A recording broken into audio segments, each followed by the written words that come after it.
Hi there. Welcome to my Games and Skills workshop. I have what I call pre-cues, and I want the dog to understand that in one step you're going to turn left. Specifically, I'm using some different reward markers to show how I might maintain good left turns and good left 180 turns.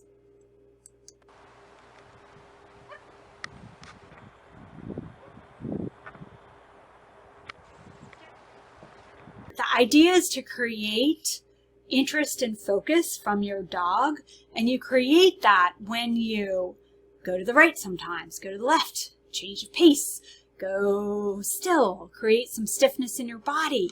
We're gonna hurry up and do that left turn, okay? So make your heeling fun and unpredictable.